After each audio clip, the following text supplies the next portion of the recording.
Hello and welcome to this morning's Facebook live stream.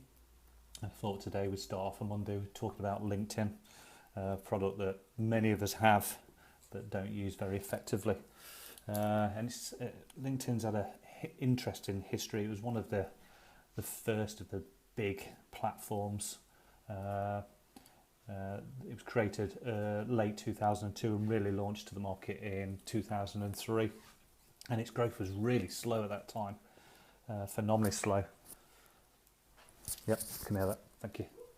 And that obviously got investors worried straight away because they didn't think it would grow. But then it picked up a lot later, and now we see in excess of 400 million accounts worldwide. Over 106 million of those are accessed monthly, which actually, in the big scheme of things, if you compare it to something like Facebook, is relatively low. You look at Facebook's stats, 1.6 billion users, of which 1 billion are active monthly users. They're logging at least once every 30 days. So LinkedIn's a lot lower down on that, and we see that. Anybody who uses it will know that's exactly what happens. Couple of things that are happening in the world of LinkedIn. They recently launched their student app, only available in the US at the moment, but available on iOS and the Play Store.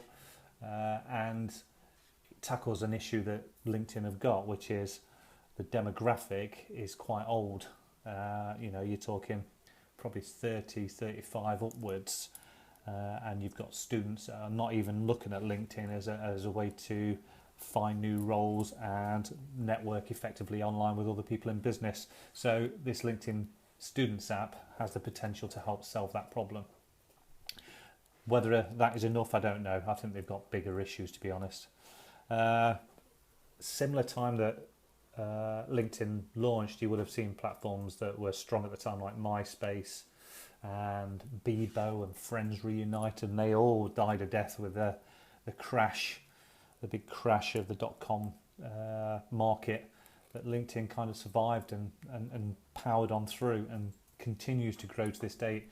The latest stats points them sign up about 2 new users per second, but I still think they've got a long way to go, definitely in a way of making it a content platform, but we'll see how it goes. So what I wanted to focus on for this live stream was how people can use LinkedIn effectively to generate business through effective relationships, so keeping in touch with your network, raising brand awareness. It's really powerful for that. And also the one that people do forget about is gaining business intelligence, how you can use LinkedIn to find out who's where, who's doing what, who's changed jobs. Really, really powerful.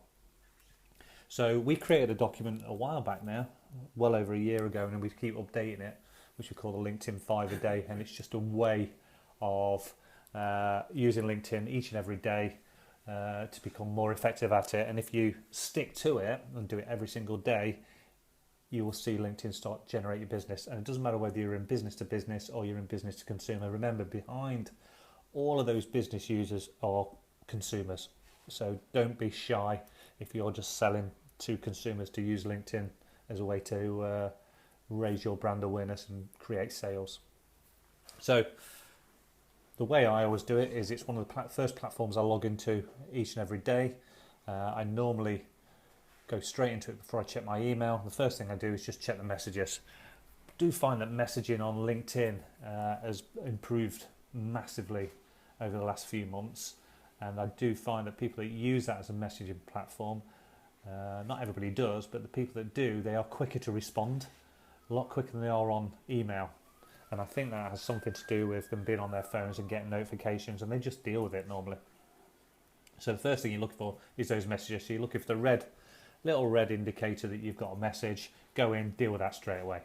Unless you're getting tens or hundreds of messages a day on LinkedIn, it shouldn't take you more than a minute or two. Next step is check your notifications, which is really kind of keeping up to date with what your network are doing. Again, it depends how busy and how big your network is, but it shouldn't take you more than 1 to 2 minutes. And you go in there, you just click through them, like, comment, or skip them. And what you're doing is using that really as a bit of business intelligence. Often it'll have work anniversaries, birthdays, etc. on there. Next thing you want to do is look to see how your network is expanding, if there's any new connections possible out there. So you need to go to the check the people you know section and connect with them. Just remember that when you're connecting with them, do introduce yourself. Don't just hit the connect button and send that standard LinkedIn message, which is a real poor effort. And we find that people don't react very well to that standard "I'd like to add you to my network" message. They like something a little bit more personalised, and personalise it depending on whether you've met the person before or in person, or never met them. So, you know, if you've met them recently, you want to go in nice and friendly, say where you met them and the date, and then say that you'd like to continue the conversation. And a great way would be to connect up on LinkedIn. If it's someone you've never met in person, then I would bring up, you know, shared interests or shared connections, and just be very gentle with it. Don't go with a hard sell. It just doesn't work. I'm sure many of you out there get lots of people just trying to connect out the blue with no introduction. And if you're anybody like me, you just don't connect to them. It's just not a great way to start the conversation. The fourth step, and I think one of the most important steps, is reviewing the timeline. So you're looking for that central bit of text down the middle of your LinkedIn. I always hit the three little dots at the top of that and sort by most recent. And then all I do is I just browse down there and I'm looking for bits of business intelligence and where I might be able to add value. So for instance, I'm looking for people who have changed roles, been promoted, shared content that they've created. I'm also looking for people connecting to people I don't know. So there might be possible connections there. And again, that should only take you a couple of minutes, but you're looking for any opportunities where you can help. Somebody might be asking questions about your industry, and that's a great place to be, to jump in there straight away and raise your profile by helping people with those questions. And then the final step, which is the bit that a lot of people find the toughest, is to publish some kind of content or update. Now, don't pressurize yourself that you have to publish something to LinkedIn every single day, because that's really not the case. What you should be looking to do is publish something when you've got something to say. So you'll notice at the top of your LinkedIn, you've got publish an update or share a post. Just remember, an update is smaller, thanking someone for their help, giving a recommendation, perhaps sharing an event, sharing a link out to another piece of material. On the other side, with a post, that's something more structured. That's more along the lines of a blog post. So that might be, 5 steps to achieve this, giving really long form articles, and you can really get into detail on them. But you're not going to have the material to do those kind of posts every single day. So don't worry too much. But you still want people to know that you're still there, you're still doing what you do, and it's a great opportunity to add value. All in all, we've worked it out. Once you get efficient at this, it should take you no more than 9 to 10 minutes a day. First thing in the morning, before you do your emails, you've gone literally straight into business development rather than straight into your work answering emails. You've already added some value somewhere. So LinkedIn, really, really important.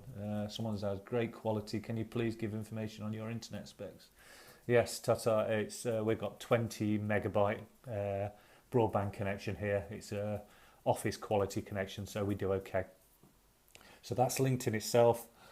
Still a great platform. They have got some issues. I have a real issue around the like and share buttons within LinkedIn, because actually the share button, when it does share, looks awful, and the like button effectively does a share and looks much nicer. So from now on, I don't share stuff, I just like it, and it effectively shares it to the timeline and looks a lot neater. I think the engagement's quite low on LinkedIn. I don't think it's that great a platform for content, but where it's really powerful, and that's where you need to put it to work, is being able to get to new connections and find out who knows who. If I want to get to a connection, I'll often use my network and just phone them up and just say, I can see on LinkedIn you're connected to so-and-so, would you mind doing an introduction? I find that works a lot more effectively. So if you have any more questions about LinkedIn, don't hesitate to just ask a question through Facebook or on this post afterwards when you're watching it on a replay. And what I will do is once this goes live on the page as a replay, I will publish a link to a document we call the LinkedIn 5 a day, and you're welcome to download that and try it, and I would appreciate your feedback. If you're new to live streaming, this is it. You can obviously type a question if you wish to, and I can answer it via voice, and I will follow up on anybody who asks a question on the replays.